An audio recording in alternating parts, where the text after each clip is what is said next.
pada diri kita yang sempit, yang akan hadir.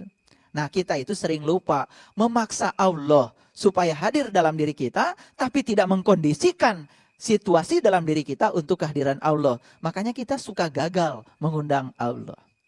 Nah, doa artinya adalah undangan. Doa artinya ajakan, bukan permintaan. Nah, makanya di Quran surat An-Nahl ayat 125 ada kata-kata ud'u ila sabili rabbika. Undanglah manusia ke jalan Tuhan. Siapa yang berhak mengundang manusia ke jalan Tuhan? Ya tentu saja yang sudah tahu jalan Tuhan. Ya, dengan cara apa mengundang manusia ke jalan Tuhan? Satu, bil hikmah. Yang kedua, wal mau'idah. Yang ketiga, wajadilhum billati hiya ahsan. Metode yang pertama adalah bil hikmah. Dengan apa? Dengan keteladanan. Dan hebatnya Quran, ya, mengajak manusia ke jalan Allah bukan dengan ceramah. Mengajak manusia ke jalan Allah bukan dengan dakwah. Yang pertama adalah bil hikmah. Dengan apa? Dengan keteladanan. Nah, itu sebetulnya yang barangkali jangan kecil hati.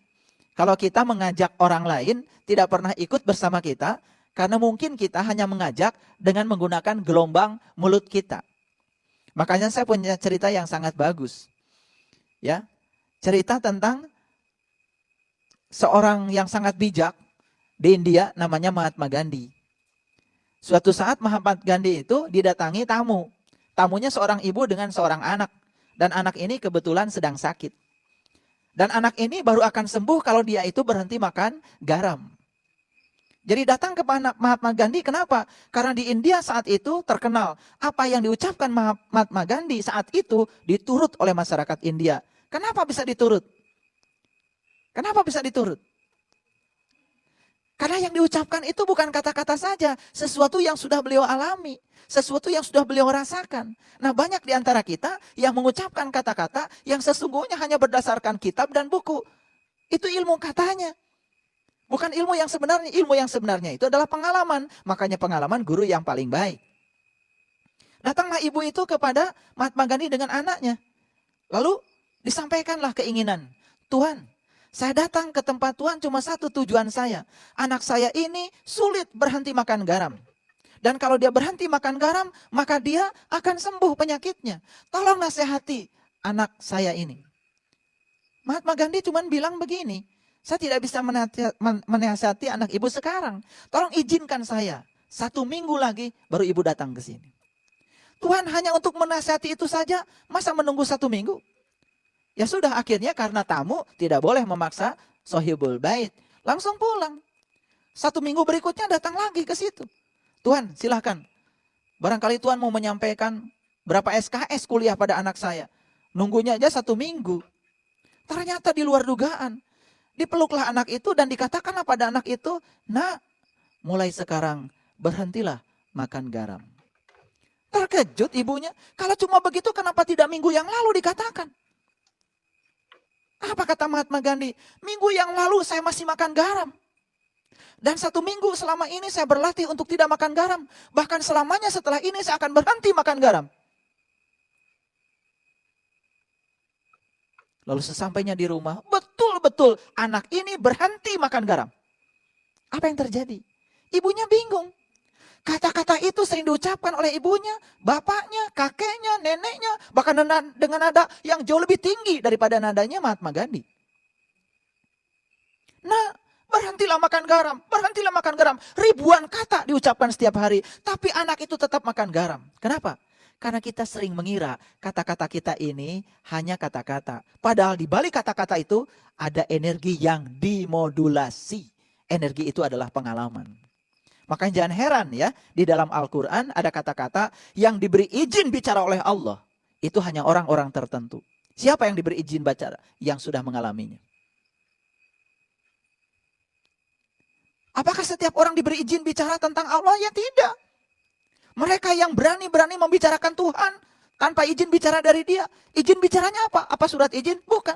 Pengalaman tentang penyatuan dengan Tuhan, itulah izin bicara. Mereka yang tidak merasakan rasanya kopi, pahitnya kayak apa, tidak punya izin bicara untuk bicara rasanya kopi.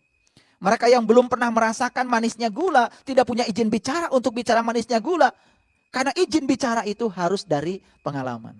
Nah, itu sebabnya hati-hati ya. Banyak orang yang berbicara ya, kata-kata saja meluncur tapi bukan dari pengalamannya, tanpa izin bicara. 1000 kata yang keluar dari mulutnya tidak akan mengubah keadaan. Itulah yang disebut dengan bil hikmah. Mengajak manusia ke jalan Tuhan yang paling utama dan pertama adalah bil hikmah, dengan keteladanan. Jadi sampaikanlah sesuatu apa yang kita rasakan, yang kita alami. Itu sebabnya melakukan perubahan jangan keluar. Kalau kita ingin mengubah situasi di lingkungan terdekat kita, ubahlah diri kita sendiri. Kalau kita sudah baik, kebaikan kita akan beresonansi keluar. Dan itu menjadi hikmah. Itu namanya hikmah. Yang kedua, wal mau'idotil hasanah. Baru dengan nasihat. Nah, kalau sudah nasihat, kan seperti ini. Ceramah, dakwah, yang isinya nasihat. Itu pun hanya boleh dilakukan oleh orang-orang yang sudah mengalami. Makanya tingkat yang kedua itu. Tingkat yang ketiga nih, kalau memang keras hati, ya boleh melakukan jidal. Jidal itu artinya berdebat, berdiskusi. Wajadilhum billati hiya asan, tapi diskusi dengan cara yang baik. Jadi ada 3 cara mengajak manusia, mengundang manusia ke jalan Tuhan. 1 dengan keteladanan, yang kedua dengan nasihat, yang ketiga dengan berdiskusi. Nah, diskusi itu berarti ini dialog, tidak monolog. Makanya forum pengajian kita sekarang dibuka diskusi. Ini dalam rangka mengajak manusia ke jalan Tuhan. Nah, ketika kita sudah mengajak manusia ke jalan Tuhan, berhentilah dari menilai apakah orang itu tersesat atau tidak. Karena di ayat selanjutnya, inna rabbaka huwa a'lamu biman dhalla an sabilihi wa huwa a'lamu bil muhtadin. Hanya Allah lah yang tahu siapa yang tersesat di jalannya dan siapa yang mendapatkan petunjuk. Sekali lagi, manusia semacam kita tidak berhak untuk menilai orang lain. Jadi sudahlah berhenti saling menilai. Nilai saja diri kita sendiri. Tugas kita dalam kehidupan sekarang tidak disuruh memperbaiki orang lain. Tugas kita dalam kehidupan ini untuk memperbaiki diri kita sendiri. Kalau kita sudah memperbaiki diri kita sendiri dan berhasil, baru kita dengan sendirinya bil hikmah akan menampakkan perubahan diri kita pada orang lain. Dan orang lain tanpa diajak pasti akan ikut berubah. Nah, inilah konsep yang sangat luar biasa dalam Al-Quran yang mungkin selama ini kita tidak pahami.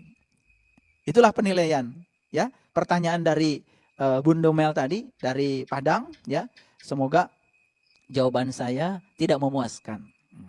Dalam Al-Quran surat Al-Maidah ayat 1, Allah berseru, ada seruan Allah bahwa kita kalau berhaji dilarang untuk berburu. Sementara di Mekah itu tidak ada hutan. Mohon dijelaskan maksudnya. Terima kasih. Baik, Ibu Wilis ya, Bu Wilis. Di Quran itu banyak sekali sebetulnya informasi-informasi yang semacam itu. Yang tidak bisa dipahami secara tekstual. Harus dilihatnya secara kontekstual. Makanya kalau belajar Quran hanya berbekalkan kamus, apalagi hanya berbekalkan terjemahan Al-Quran itu tidak cukup. Karena Quran itu bukan bahasa Arab ya. Quran itu bahasa Tuhan. Quran itu bahasa jiwa. Dan otomatis untuk memahami Quran harus pakai jiwa.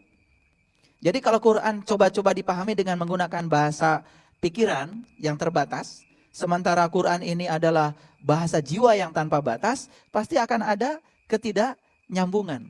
Jadi saya menyampaikan selamat ya, kalau ada kebingungan-kebingungan dalam diri kita ketika baca Quran, itu saya sampaikan selamat. Kenapa? Asal setelah bingung mencari. Yang luar biasa salahnya, sudah bingung diam. Ini kan pertanyaan yang sangat jujur ya dari Ibu Wilis. Di dalam Quran ada seruan, janganlah berburu ketika sedang berhaji. Kita kenal yang namanya berhaji, kan pergi ke Mekah. Sedangkan di Mekah, ya, kan tidak ada hutan. Walaupun ada gunung-gunung, terus memang mau berburu ke gunung. Larinya kayak gimana? Batu semua. Dulu waktu saya sebelum ke Mekah, ada informasi dari orang-orang katanya Mekah itu padang pasir. Nyampe di sana kok nggak ada pasirnya? Yang ada tuh kan padang batu. Dan batunya bukan batu yang licin-licin ya. Batunya itu yang tajam-tajam. Saya membayangkan Nabi Muhammad ya, hijrah dari Mekah ke Madinah dengan jarak kurang lebih sekitar 400 sampai 500 km. Ya toh? Itu dengan jalan berbatuan yang seperti itu. Luar biasa ya. Kalau sekarang kan kita nggak terasa ya. Makanya kalau lagi naik bis dari Madinah ke Mekah, coba rasakan menjadi seperti beliau pada saat beliau menapaki perjalanan dari Mekah ke Madinah, belum ada jalan. Kita sekarang kan tinggal naik bis, tidur aja, udah nyampe kan di Mekah. Beliau itu naik turun ya, mungkin pakai unta, mungkin unta juga tidak selalu bisa ya kalau jalannya terjal, betul? Baik, di sana tidak ada hutan, di sana cuma ada gunung batu, ya. Gunung-gunung batu itu bukan di Bandung sebetulnya, gunung batu itu di Mekah. Ya. Nah, kok ada perintah? Sepertinya perintah ini perintah yang sia-sia. Janganlah kamu berburu ketika sedang berhaji. Kan jadi sia-sia seakan-akan. Memangnya kalau nggak ada ayat ini orang akan berburu di sana? Nggak ada ayat ini juga orang yang haji nggak berburu kok. Betul? Jadi kalau gitu apakah ini kesia-siaan? Subhanallah. Makanya Allah menyatakan dalam Al-Quran, tidak ada satu ciptaanku yang sia-sia. Kalau kita sekarang melihat sesuatu yang ciptaan Allah sia-sia, karena kita belum bisa memanfaatkannya. Makanya beruntunglah orang-orang yang sudah bisa memanfaatkan semua yang diciptakan oleh Allah. Betul? Iya. Nah, siapa saja yang bisa mengambil manfaat dari apa yang diciptakan oleh Allah, dialah menjadi orang yang paling terhormat. Orang yang bisa memanfaatkan daun-daunan, ya, yang jatuh dari pohon atau bekas suguhan saja. Itu kan di Jogja itu jadi apa itu? Minuman ya. Namanya itu wedang uwuh ya. Uwuh itu apa artinya? Sampah. Jadi wedang sampah, dan saya paling senang wedang itu. Warnanya merah ya. Kalau minum itu sore-sore itu sama rebusan pisang ya, sama kacang Bogor itu, nikmat sekali ya. Wedang uwuh ya, itu dia bisa mengambil manfaat dari sampah saja, dia punya uang, kan itu berkah. Makanya manusia yang paling diberkahi di semesta ini, yang bisa mengambil manfaat dari semesta ini sebanyak-banyaknya tanpa merusak alam semesta. Nah, kembali ke pertanyaan yang tadi. Jadi haji itu ada dua. Satu, haji secara syariat, secara syar'i. Yang kedua, haji secara hakikat. Kenapa ada dua? Karena rumah Allah juga ada dua. Satu rumah Allah yang syariat, satu rumah Allah yang hakikat. Kenapa bisa begitu? Loh, Allah sendiri yang bilang, langit dan bumi tidak akan cukup menampung zatku, tapi kalbunya orang yang beriman, itulah rumahku. Jadi rumah Allah yang sebenarnya adalah kalbu. Kata siapa? Kata Allah dalam hadis qudsi. Kalau kalbu kan gak ada di Mekah. Kalbu ada dalam diri kita. Jadi oleh karena itu, perjalanan menuju rumah Allah ada dua. Satu, perjalanan ke Mekah itu secara syariat. Itu hukumnya wajib. Dan itu diajarkan oleh para leluhur kita. Yang kedua, perjalanan meniti ke dalam diri. Itu perjalanan yang hakikat. Makanya saya jamin ya, siapa saja yang melakukan perjalanan ke sana, tetapi tidak melakukan perjalanan ke sini, akan timpang. Makanya tidak akan terjadi proses perubahan. Pulang dari sana, tetap aja biasa marah. Pulang dari sana, malah tambah kencang marahnya. Sebelum pergi ke sana pelit, habis dari sana tambah pelit. Betul nggak? Iya. Kenapa tidak terjadi perubahan? Itu. Nah, oleh karena itu, kalau menurut pemahaman saya, di Quran surat Al-Maidah ayat yang pertama tadi itu, dilarang berburu ketika sedang berhaji, itu sebetulnya lebih banyak pada aspek hakikat. Apa hakikatnya? Ya, pergi ke Mekah sana, ya, pergi ke Mekah sana, kan tidak mungkin kita bawa alat untuk berburu. Alat untuk berburu kan yang paling utama pertama adalah, mohon maaf ya, anjing. Betul nggak? Kalau kita dengar berburu, pasti di pikiran kita anjing. Yang diburu bisa babi, yang diburu bisa juga rusak kan? Betul nggak? Tapi alatnya kan sama, anjing, betul? Nah, kalau menurut saya, ini ayat lebih condong pada perjalanan haji yang hakikat. Saat kita berkunjung ke Baitullah yang sebenarnya, untuk menemui Dia yang meliputi segala manusia, disitulah kita tidak boleh berburu. Berburu pakai apa? Kalau berburu secara syariat pakai anjing, tapi berburu secara hakikat kan pakai nafsu. Dalam dimensi spiritual, nafsu itu betul-betul harus dikendalikan. Makanya ya, dalam upacara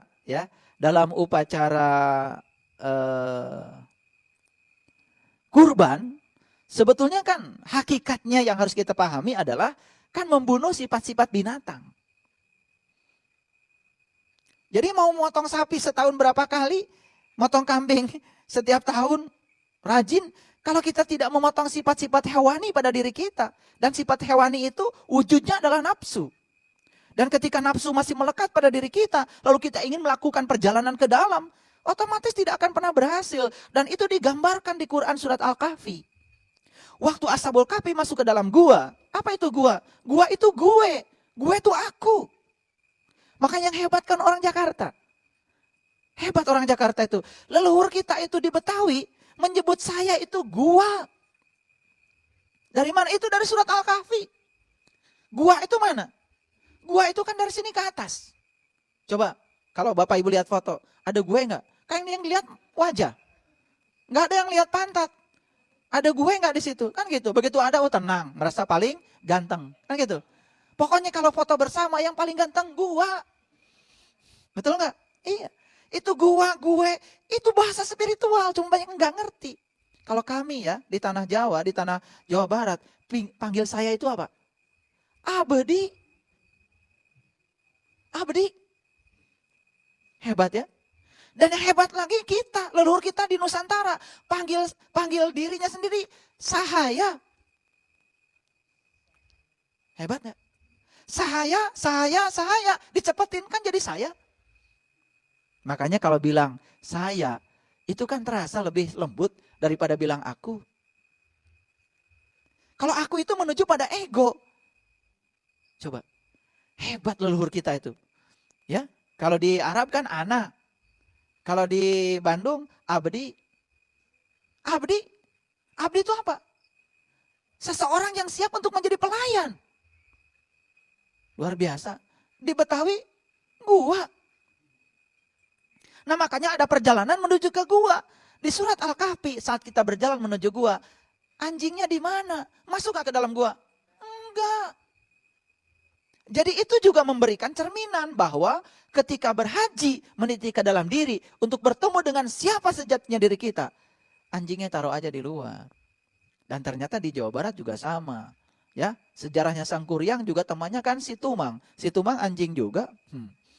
Jadi ada resonansi tradisi sebetulnya yang luar biasa. Jadi konteks Quran surat Al-Maidah ayat yang pertama yang mengatakan janganlah berburu ketika kamu sedang berhaji, itu konteks spiritual. Ketika kita sedang melakukan perjalanan ke dalam, jangan ada hawa nafsu. Karena nafsu itu datangnya dari keinginan. Begitu ada keinginan, kita tidak pasrah pada Allah. Yang ada ngatur Allah supaya ngikutin keinginan kita. Itu nafsu. Nah yang harus dilakukan apa? Berserah diri kepada Allah. Bagaimana berserah diri kepada Allah? Ya terserah Allah.